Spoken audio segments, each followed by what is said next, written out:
Olá. Hoje a gente vai explorar um pouco mais a fundo o capítulo 9 da Epístola aos Hebreus. Sim, um capítulo denso, né? Muito. Ele traz um contraste assim bem forte entre a antiga aliança e a nova que Cristo estabeleceu. O foco é muito nos rituais, no santuário. Exato. E começa descrevendo o antigo tabernáculo, né? Com aquelas divisões bem específicas. Isso. Tinha o lugar santo, onde os sacerdotes podiam entrar. Com o candelabro, a mesa, os pães consagrados. Mas aí tinha uma área mais restrita ainda, né? O lugar santíssimo, separado por um segundo véu. Isso mesmo. E lá dentro, nossa, que tesouros simbólicos.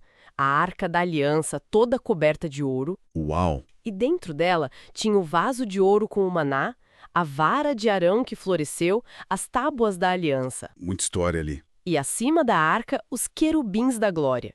Era tipo o centro simbólico da presença de Deus na antiga aliança. Impressionante. Mas o ponto crucial era o acesso, né? Os sacerdotes comuns só chegavam até o lugar santo. Só até ali. Agora, no Santíssimo, só o sumo sacerdote entrava. E, assim, só uma vez por ano. Uma única vez. E sempre tinha que levar sangue. Por que essa restrição toda? E essa exigência do sangue? Então, esse é um ponto central que o próprio texto vai explorar.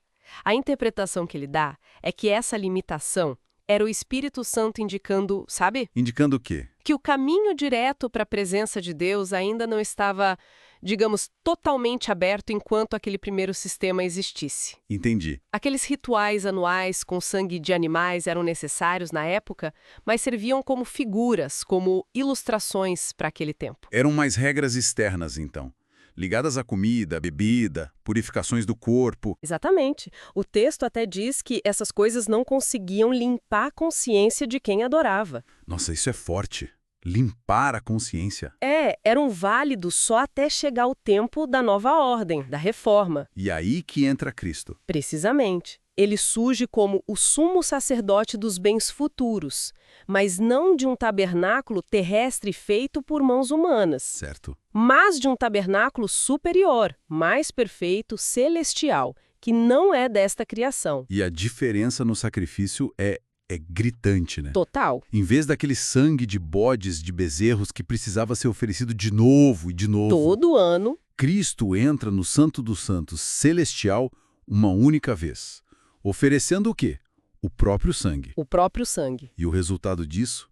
Uma redenção eterna. Uma vez só, para sempre. Sem dúvida, e a comparação que o texto faz é poderosa. Pensa bem, se o sangue de animais e as cinzas de uma novilha podiam santificar externamente os impuros para questões rituais, quanto mais o sangue de Cristo, ele perfeito, oferecido pelo Espírito Eterno sem mancha nenhuma, O que ele faz? ele purifica a nossa consciência de atos que levam à morte. Para quê?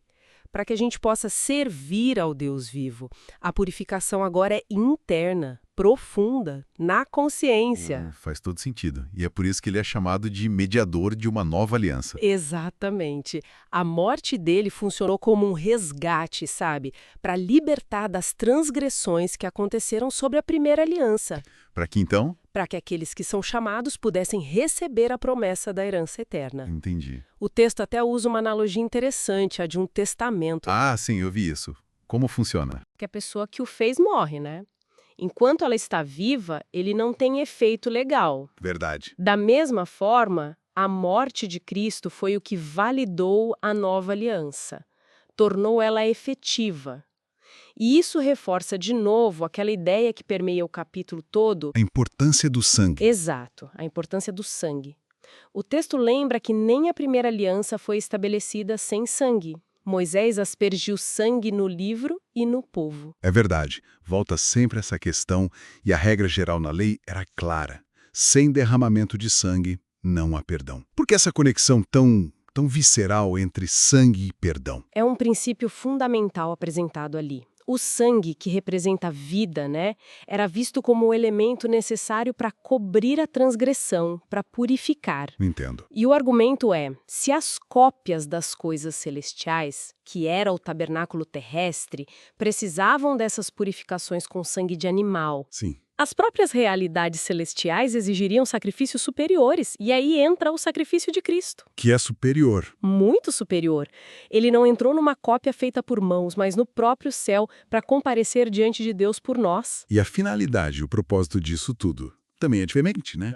O sumo sacerdote terreno repetiu o ritual todo ano? Todo ano, a mesma coisa. Cristo não. O texto diz que ele se manifestou uma única vez no fim dos tempos, no momento certo da história, Isso. para aniquilar o pecado pelo seu sacrifício. Não precisa repetir, acabou. Exatamente. E o paralelo final que o autor faz é com a nossa condição humana. Está determinado que as pessoas morram uma só vez e depois disso enfrentem o juízo. Certo. Assim também Cristo foi sacrificado uma só vez para tirar os pecados de muitos. E a promessa? A promessa é que ele vai aparecer uma segunda vez, mas não mais para lidar com a questão do pecado, E sim, para quê? mas para trazer a salvação completa àqueles que o esperam ansiosamente. Ok. Então, para a gente recapitular essa jornada no capítulo 9, a gente saiu de um sistema antigo, terrestre, repetitivo, cheio de símbolos. Que era uma sombra. Isso, uma sombra, com sangue de animais que não conseguia limpar a consciência, para chegar na realidade definitiva em Cristo, Um sacerdote perfeito. um santuário celestial, um sacrifício único com o próprio sangue dele Que traz redenção eterna. e um ponto talvez mais crucial para nós hoje, que purifica a consciência e abre o acesso direto a Deus. Exatamente. E olha, essa exploração toda nos deixa com uma questão para refletir, né? Qual seria? Dado o peso enorme que esse capítulo coloca no sangue, como esse elemento essencial para a purificação, para o perdão, para se estabelecer as alianças, tanto a antiga quanto a nova, Sim, o que isso nos diz sobre a natureza fundamental da reconciliação? Será que essa conexão profunda entre vida, simbolizada pelo sangue, e o perdão, será que ela aponta para alguma dinâmica mais universal na relação entre o divino e o humano? Algo que talvez vá até além desse contexto específico que a gente discutiu.